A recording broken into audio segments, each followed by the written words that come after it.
विधायक जी, केजरीवाल सरकार ने लीकर की काफ़ी पॉलिसी चेंज की है। अब उनके लिए मंदिर के मायने या स्कूलों के मायने चेंज हो गए हैं। इसके साथ साथ अब उन्होंने एज घटा के, जो बच्चों की एज थी पीने वालों की, वो 21 कर दी है। मगर उसके बाद भी एक नई पॉलिसी ले आए हैं। अब ड्राई डे के रूप में सिर्फ 3 छुट्टियां, 15 अगस्त, 26 जनवरी और गांधी जयंती। क्या कोई भी त्यौहार उनके जन्म मायने नहीं रखता? क्योंकि सभी त्यौहार, चाहे होली हो, दिवाली हो, दशहरा हो, सभी दिन आप खुला दारू पीजिए और हंगामा करिए रोड पे। नहीं, निश्चित रूप से मैं आपसे सहमत हूँ। मैं लगातार नवरात्रि के टाइम से पिछले 6 महीने से इस बात को लगातार उठा रहा हूँ। जब ये हाउस में नहीं आया था तब भी, और रावण का पुतला इस नई शराब नीति के रूप में मैंने भजनपुरा में फूंका था। मुझे नहीं समझ में आता कि सरकार पैसों के लिए इतनी पागल क्यों हो रही है कि उन्होंने अपनी जेबें भरने के लिए क्यों ऐसा कदम उठाया जो सरकार को एक विनाश, समाज को एक विनाश की ओर ले जा रही है। और मैंने भी ये सवाल उठाया था 2 दिन पहले ट्वीट पर, भाई आपने 15 अगस्त, 26 जनवरी और 2 अक्टूबर को सिर्फ छूट दी है, जबकि 21 दिन ड्राई डे था। हमें उम्मीद थी कि आप इसमें 3 और डे बढ़ाएंगे। आप होली, दिवाली, जन्माष्टमी, शिवरात्रि, यहाँ तक कि गुरुपुरब, यहाँ तक कि ईद, किसी भी धर्म को, अंबेडकर जयंती, महावीर जयंती, कुछ नहीं छोड़ा आपने तो दिल्ली को शराब नगरी बनाने के लिए ये कुचक्र रचा है, सिर्फ चंद पैसों के लिए। अरे बहुत तरीके थे पैसों के लिए। मुझे बहुत शर्म आती है आपकी सरकार की, जो आपने यह कदम उठाया।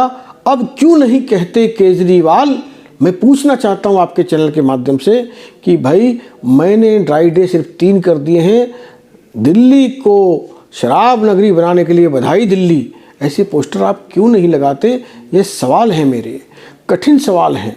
लेकिन पिंक ठेके खोलना, आपके लिए उम्र कम करने के लिए तरह तरह की दलीलें देना, और आपको बताऊं कि इन्होंने एक काम और किया है। ये 5 स्कूल खोलने की बात कर रहे हैं जिसमें दारू पीने के तरीके बताए जाएंगे। शैंपेन कैसे पी जाती है, विस्की कैसे पी जाती है, बियर कैसे पी जाती है, ये बताएंगे, एजुकेट करेंगे। कैसी सरकार है ये जो शिक्षा दे नहीं पाई, साफ पानी दे नहीं पाई, साफ सीवर कर नहीं पाई, साफ यमुना कर नहीं पाई, लेकिन दारू के ठेके खोलने में जो जल्दबाजी है हम सब समझ रहे हैं। जो आप पंजाब में और गोवा में, उत्तराखंड में चुनाव की तैयारी कर रहे हैं, ये पैसे इन्हीं लोगों से आ रहे हैं, इसी माफिया से आ रहे हैं। आपने कहा था कि हम दिल्ली में शराब के इस तंत्र को तोड़ेंगे, ठेकेदारों के। आपने कहा था कि एक एक जोन में 22 लोगों की, एक आदमी की दुकान से तोड़ेंगे। आज 28, 30, 32 दुकानें आप दे रहे हैं। किसको दे रहे हैं? उन बड़े बड़े भारत के बड़े बड़े माफियाओं को, जो शराब के माफिया हैं। तो मुझे तो बहुत दुख भी है, शर्म भी है, लेकिन मैंने अपनी विधानसभा में 4 दुकानें बंद कराई हैं। और अभी सुप्रीम कोर्ट का मैंने मंत्री महोदय से पूछा, मनीष सिसोदिया जी से सवाल लगाया सदन में कि जो हाईवेज होते हैं, तो हाईवेज से कितनी दूरी तक नहीं खुलनी चाहिए दुकान? सुप्रीम कोर्ट का ऑर्डर है। उन्होंने कहा जी हमारे को इसकी कोई जानकारी नहीं है। मैंने आबकारी कमिश्नर को चिट्ठी लिखी है, उन्होंने कहा जी हम लॉ डिपार्टमेंट से पूछ रहे हैं। जबकि मैंने सदन पटल पर अपना सुप्रीम कोर्ट का हवाला भी दिया, और अब भी मुझे चाहे कोर्ट जाना पड़े, 500 मीटर दूरी तक नहीं खुलना चाहिए। पुस्ता रोड मेरी 709B दिसंबर 2018 में नेशनल हाईवे घोषित हो चुका है। फिर अक्षरधाम से करावल नगर तक पुस्ते पर ये इतनी बड़ी संख्या में दुकानें कैसे खुली हैं, ये मैं जानना चाहता हूँ। केजरीवाल जी, अब भी होश में आ जाओ। शराब के लिए मत बेचो दिल्ली को, मत बिको, इतने नीचता पर मत उतरो। अपने गुरु अन्ना हजारे की, अपने महापुरुष गांधी जी से कुछ तो सीखो, दिल्ली को बर्बाद होने से बचा लो। आज एक नया केस आया है विवेक विहार के अंतर्गत। वहाँ पे शराब माफियाओं ने एक लड़की के साथ गैंगरेप किया, उसके बाल काटे, उसको काला करके उसका चेहरा पूरे एरिया में घुमाया है। इस पे स्वाति मालीवाल, जो कि महिला आयोग की अध्यक्ष भी हैं, उन्होंने ट्वीट करके डीसीपी से पूछा है और इस पर सख्त एक्शन लेने की बात की है। और साफ साफ इसमें दिखता है कि शराब माफिया के खिलाफ अगर आप आवाज उठाते हैं तो आपके साथ गैंगरेप या आपकी हत्या जैसी चीज़ें भी हो सकती हैं। क्या ये इसी का नतीजा है शराब नीति का? निश्चित रूप से मैं आपके चैनल के माध्यम से कहना चाहता हूँ, जब निर्भया हत्याकांड हुआ था, उससे पहले जेसिका लाल हत्याकांड हुआ था, ये सब शराब के नशे में ही हुआ था।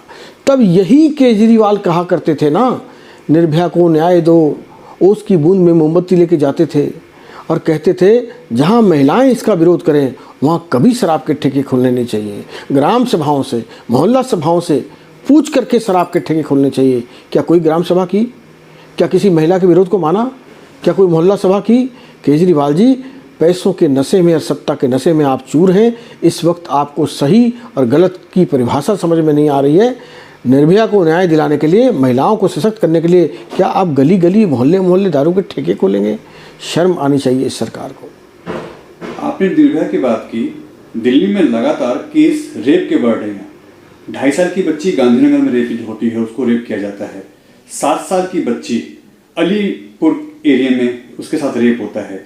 आखिर इस पे क्यों सख्त कार्रवाई नहीं करती केजरीवाल सरकार? जबकि यूपी हो, पंजाब हो, गोवा हो, अगर कोई भी बात होती है तो रातों रात वहां भाग के जाते हैं और 1 करोड़ की वहां सहायता करते हैं और वहां पे धरना प्रदर्शन तक करते हैं। यही तो इनका दोहरा मापदंड है ना। यही तो मैं कहता आया हूँ, इनके 2 चेहरे हैं। ये 2 चेहरों के साथ इस देश में रहना चाहते हैं। जो काम इन्होंने दिल्ली में नहीं किए, उस काम के पंजाब में बता रहे हैं। उत्तराखंड जाके कहते हैं हम रोज़गार भत्ता देंगे, यहाँ क्यों नहीं दे रहे? पंजाब में जाके कह रहे हैं महिलाओं को देंगे 1000 रुपये, यहाँ क्यों नहीं दे रहे? पहले अपने स्टेट में तो लागू करें ना। आप झूठ की राजनीति करते हैं, इसके अलावा कुछ नहीं करते। मुझे लगता है जनता इस बात को समझ चुकी है और जिन राज्यों में चुनाव है वहाँ भी इन्हें सबक सिखाएगी।